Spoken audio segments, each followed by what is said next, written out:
Good morning, everyone, and welcome back for another exciting year at Steele Canyon. I hope you all had a restful summer break.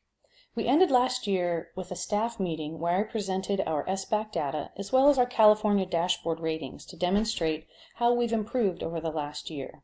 I took some time over the summer break to take a closer look at our student achievement data because though our students performed well last year, I still felt like we could have done better.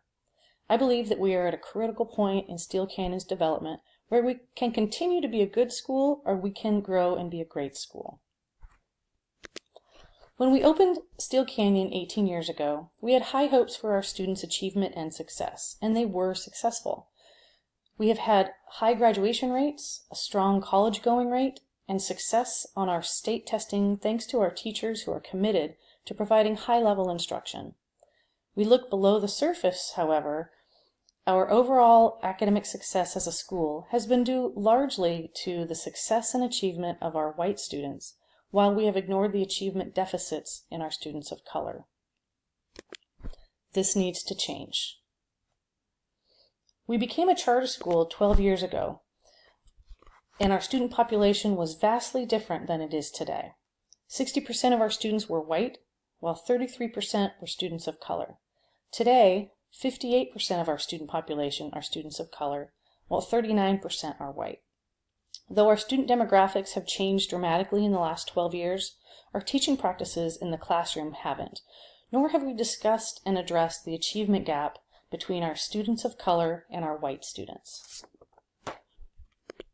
One of the largest achievement gaps we have is with our African American students in math concepts and procedures. 46% performed below standard last year, an increase of 4% over the last 3 years. I did some reflection this summer and asked myself, why have I commented on this achievement gap every year when our SBAC scores got posted, but haven't asked the most important questions? Why are our African American students performing so far below standard? What can we do in the classroom to help our African American students be more successful? And how can we as a school achieve our mission to ensure that all students can learn and are entitled to a rigorous and relevant curriculum in an atmosphere that promotes individual self-worth and character development? And are we using instructional strategies that engage our African American students? I take responsibility for never asking these tough questions. Though all of our students of color are falling behind in both math and ELA in comparison to our white students, I'm going to focus our attention this year on the largest gap, with our African American students in math, as a starting point for the changes that will happen this year. As I've walked through the classrooms over the last year, I have noticed many teachers using instructional practices that work well for our students of color, who come from a background and culture of oral traditions, like think, pair, share, and turn talk. Though helpful, these types of teaching practices alone won't help close the achievement gap. We will also need to address our own implicit biases and deficit thinking about our African American students in order to effectively start to incorporate a more culturally responsive teaching practice into our classroom instruction. Let's watch this video clip, and then I will let you know what we will be doing this year to address this issue.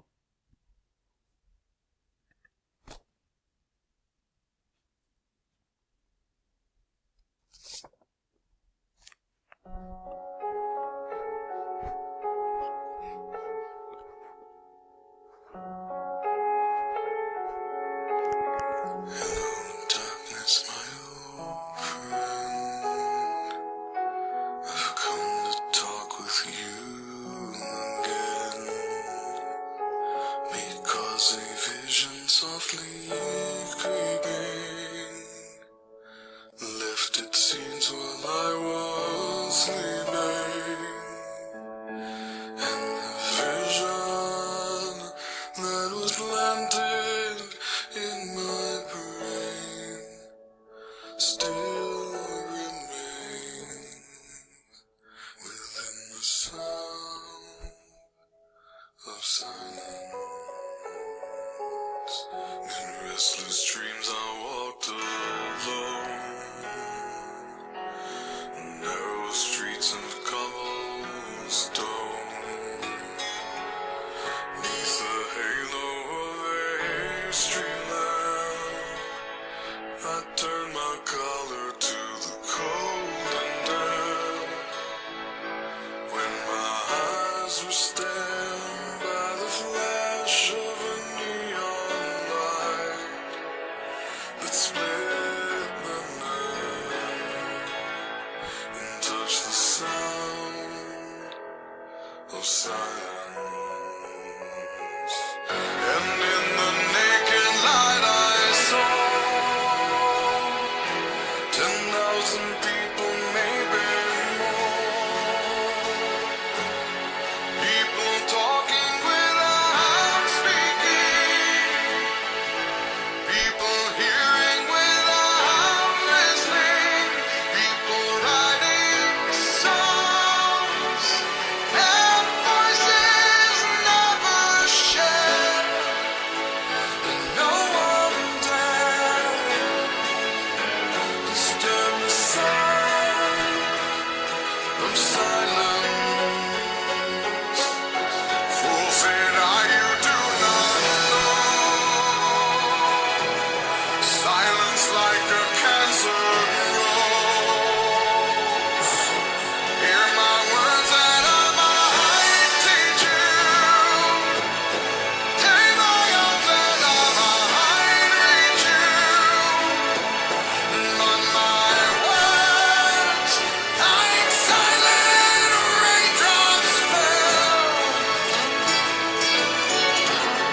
and echoed in the wells of silence. And the people bowed and prayed to the neon god they made. And the sign flashed out his warning, and the words that it was forming. And the sign said the words of the prophets are written on the subway walls, tenement halls, and whispered in the sound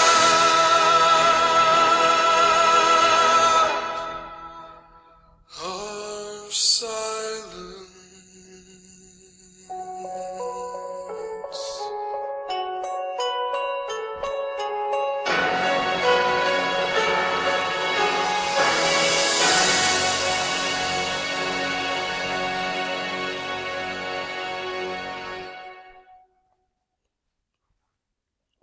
I'm going to share something with you all that's difficult for me to admit, but self-awareness is where this process begins.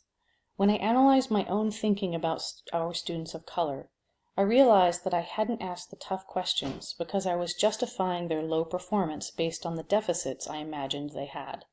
Deficits like, they may not have a family that supports their education, or they are coming to Steel Canyon with gaps in their education that we can't overcome, or they might just be trying to survive outside of school, so we shouldn't expect too much from them.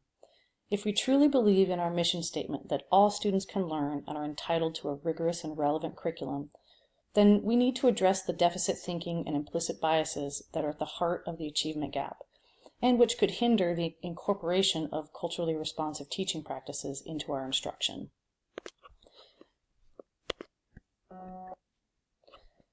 To begin the process of closing the achievement gap, I will be asking for volunteers to join the Achievement Gap team, which it will be a team of educators, students, and parents who will be tasked to do a thorough achievement gap analysis of our African American students, including not only SBAC scores, but also data like DF rates, suspension rates, math assessment scores, AP course enrollment and pass rates, and college-going rates.